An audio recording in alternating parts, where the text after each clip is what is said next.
তো একটা ইতরদের পার্টি, অসভ্য বর্বর, তাদের কাজ তারা করছে, অসুবিধা কি আছে? কুকুরের কাজ হচ্ছে মানুষের পায়ে কামড়ানো, মানুষের কাজ তো কুকুরের পায়ে কামড়ানো।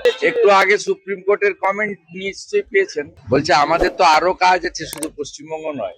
অনারেবল চিফ জাস্টিসের কমেন্ট দেখেছেন?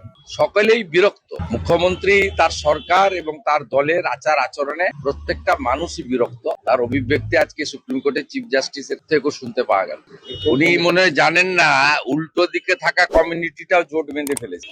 আমি যে উনাকে হারিয়েছি নন্দীগ্রামে, উনি যে কমিউনিটিটাকে ইঙ্গিত করছেন, তো খুলেই বলি, মুসলিমদের কথা বলি, সেই মুসলিম কমিউনিটি এখন হুমায়ুন কবিরের পিছনে জোট বেঁধেছে বাবরি মসজিদের জন্য, মুসলমান মুখ্যমন্ত্রী করার জন্য। আর অনেক আগে উনি যাদেরকে বলছেন আপনারা বাড়ি থেকে বেরোতে পারবেন না, দেখে নিবে ইত্যাদি, সেই কমিউনিটিও অনেকটাই জোট বেঁধেছে গাঁগঞ্জে। এবারে বাকি কলকাতায় আছে, কলকাতার হিন্দুরাও এবারে জোট বেঁধে ভোট দেবে।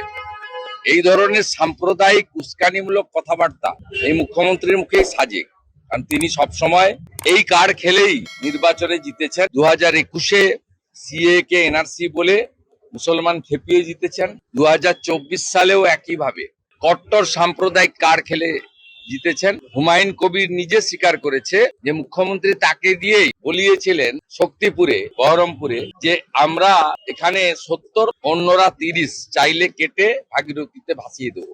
উনি বলে স্বীকারই করেছেন। এটা আমার কথা ছিল না, এটা মুখ্যমন্ত্রী আমাকে বলতে বলেছিল ইউসুফ পাঠানকে জেতানোর জন্য।